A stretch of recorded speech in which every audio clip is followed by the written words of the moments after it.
ज़ैनब और नन्ही चिड़िया। 6 साल की ज़ैनब को चिड़ियाँ बहुत अच्छी लगती थीं। अलिफारती, फुदकती, चहचहाती चिड़ियाँ देखकर वो बहुत खुश होती। हरे हरे तोते इसे ख़ास तौर पर अच्छे लगते थे। एक बार उसने अपनी मम्मी से कहा कि वो तोता पालना चाहती है, लेकिन मम्मी ने कहा कि तोते कैद में रहना पसंद नहीं करते, उन्हें अपनी आज़ादी बहुत प्यारी होती है। घर के सामने दरख्तों पर बहुत सी चिड़ियाँ रहती हैं, खूब चू चू करती हैं, उन्हें देखा करो। ज़ैनब ने मम्मी की बात मान ली और तोता खरीदने की जिद छोड़ दी। स्कूल से आने के बाद बालकोनी में खड़े होकर तरह तरह की चिड़ियों को देखती। वो सब बरगद के घने पेड़ पर बसेरा करती थी। पेड़ ने सबको पनाह दे रखी थी। एक दिन ज़ैनब शाम को कमरे में आई तो देखा एक चिड़िया उनके कमरे में आ गई है। छोटी सी काले रंग की, लेकिन बड़ी प्यारी, बड़ी भोली, पुतली सी दम थी। दम लगातार ऊपर नीचे हल रही थी। इस चिड़िया को इसने पहले कभी नहीं देखा था। ज़ैनब चिड़िया को कमरे में देखकर बहुत खुश हुई, भागकर मम्मी को बुला लाई। उन्होंने बताया ये शामा है, बड़ा मीठा बोलती है और खूब सीटियाँ बजाती है, यहाँ शायद भनक कर आ गई है, चिल्लू इसे वापस भेज दें। उन्होंने चिड़िया को हुश्काया ताकि वो दरवाजे से वापस चली जाए। ये चिड़िया है, इसका बच्चा? ज़ैनब ने मम्मी से पूछा। ये मम्मी चिड़िया है, तब तो उसे ज़रूर भेज दीजिए, इसके बच्चे इंतज़ार कर रहे होंगे, ज़ैनब ने कहा और मम्मी के साथ वो भी चिड़िया को हुश्काने लगी।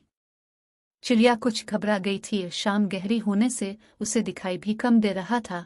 वो कभी कमरे में लगी ट्यूबलाइट पर बैठती तो कभी फुदक कर दीवार की घड़ी पर, कभी पंखे के प्रो पर और कभी बड़ी सी पेंटिंग के फ्रेम पर बैठ जाती।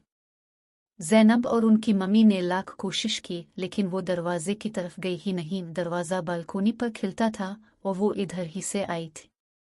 ऐसा करते हैं, फ़िलहाल उसे यहीं छोड़ देते हैं, सुबह उसे रास्ता मिल जाएगा। मम्मी ये कहकर बावर्ची खाने में चली गई। ठीक है, आज रात ये हमारी मेहमान रहेगी। ज़ैनब खुश हो गई। खाना खाने के बाद जब सब लोग कमरे में आए तो पापा ने कहा, अगर पंखा चलाया गया और चिड़िया अलिफा तो इससे टकरा सकती है। टकराई तो इसके बाजू टूट जाएंगे, हो सकता है मर भी जाए। ज़ैनब बहुत परेशान हुई। उसने पापा से कहा, जब तक चिड़िया चली नहीं जाती तब तक पंखा नहीं चलाएंगे, गर्मी बहुत है। मम्मी पापा ने फिक्रमंद होकर कहा, हम लोग एक रात ऐसे ही सो जाएंगे, बगैर पंखे के। खिड़कियां खोल दीजिए, थोड़ी बाहर की हवा आ जाएगी, ज़ैनब ने तजवीज़ पेश की। मम्मी उसकी रहमदिली देखकर खुश हो गई। इस रात पंखा नहीं चला, कुछ देर गर्मी बर्दाश्त करते रहे, फिर सो गए। ज़ैनब स्कूल जाने की वजह से सुबह सवेरे अलिफाटेती ही चिड़िया को देखा। वो पंखे के पर बैठी हुई थी।